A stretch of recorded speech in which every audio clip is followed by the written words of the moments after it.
Menteri Agama, Bos Ansor. Ini sepertinya sengaja disiapkan untuk head to head dengan FPI dan menguatnya politik identitas. 3. Saudara Tri Risma Harini, Menteri Sosial.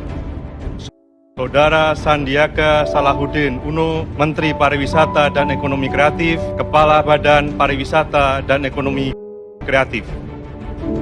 Nah, sekarang dengan munculnya nama Risma, dengan munculnya nama Sandi, itu kan memperbesar jangkauan dan persepsi publik.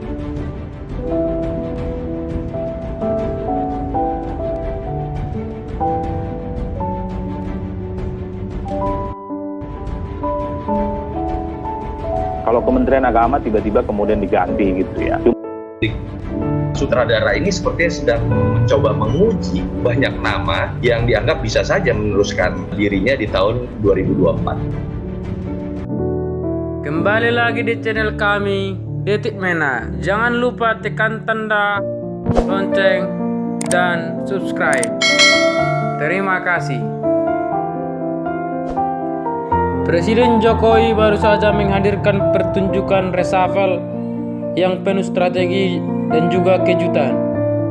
Dalam memilih menterinya kali ini, Presiden Jokowi memasukkan beberapa tokoh politik yang memang telah dikenal oleh seluruh masyarakat Indonesia, seperti mantan wali kota Surabaya Tri Risma Harini dan mantan Cawapres Sandiaga Uno, serta tokoh ormas Ketua GP Ansor Yakut Coil Koumas. Melihat terpilihnya ketiga tokoh tersebut, ada kemungkinan maksud khusus atau kepentingan-kepentingan lain selain memperbaiki kinerja para menteri yang lama dalam menghadapi pandemi, di mana maksud khusus inilah yang membuat beberapa pihak merasa tidak senang. Adapun pihak-pihak yang dimaksud ialah pihak yang nasib dan kepentingannya akan sangat terganggu dengan komposisi kabinet baru Jokowi. Salah satunya ialah kelompok intoleran dan oposisi pemerintah. Sebagaimana hal itu dibuktikan dari terpilihnya Yakut Coil Koumas sebagai Menteri Agama yang langsung mendapat respon dari mantan Sekretaris Kementerian BUMN Muhammad Said Didu.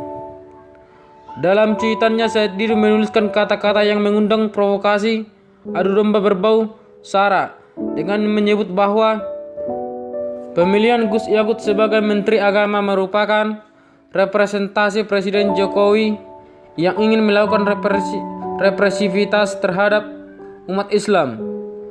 Akan tetapi cuitan tersebut tak bertahan lama. Sontak kicauan itu hilang, diduga karena telah dihapus. Selain Didu, Wasekjen Persaudaraan Alumni 212 Novel Bakmumin juga turut mengomentar terpilihnya Gus Yakut sebagai Menteri Agama. Dalam hal ini ia berharap usai menjabat Menteri Agama Ketua GP Ansor ini tidak membuat kegaduhan. Akan tetapi jika telah lagi himbauan tersebut telah tidak pas. Sebab yang lama ini membuat gaduh justru dari kelompok yang saat ini dinaungi oleh Novel Bakmuni yang sendiri baik FV maupun PA212. Maka dari itu menjadikan Gus Yakut sebagai Menteri Agama tak hanya mengembalikan kursi kementerian ke NU, tapi secara khusus bahwa Ansor Banser ke garis yang lebih depan dalam modernisasi keagamaan, termasuk dalam upaya meredam praktik-praktik propaganda intoleran, politik identitas, dan premanisme berkeruk agama yang selain ini kerap ditunjukkan oleh kelompok-kelompok intoleran. Dan secara tersirat hal itu disampaikan oleh Gus Yakut dalam pernyataan usai diperkenalkan oleh Presiden Jokowi yang mengatakan agama tidak lagi dijadikan alat politik untuk merebut kekuasaan ataupun tujuan-tujuan yang lain, agar tidak ada satu kelompok pun, tidak ada satu agama pun yang mengklaim yang paling penting di negara ini. Selain Gus Yakut, bergabungnya Sandiaga Uno dan Bu Risma ke dalam Kabinet Indonesia Maju juga turut merugikan pihak oposisi terutama Anies Baswedan yang mendapat julukan Gubernur Indonesia oleh para pendukungnya yang kebanyakan dari kalangan simpatisan Habib Rizik. Dengan berkumpulnya nama-nama potensial seperti Prabowo, Sandiaga, dan Risma di gerbongnya Jokowi, Anies pun kini seolah terisolasi secara politik. Terlebih dengan menjadi menteri, baik Prabowo, Sandiaga, dan Risma memiliki akses pada kebijakan yang bisa memperkuat citranya di tengah masyarakat.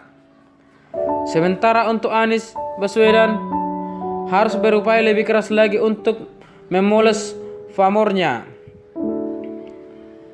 Jelas sudah bahwa perombakan kabinet yang dilakukan oleh Presiden Jokowi kali ini cukup kompleks dan penuh muatan strategi politik ke depan. Oleh karena itu, nama yang Presiden bawa masuk ke istana menjadikan sangat tidak menyenangkan bagi sebagian orang.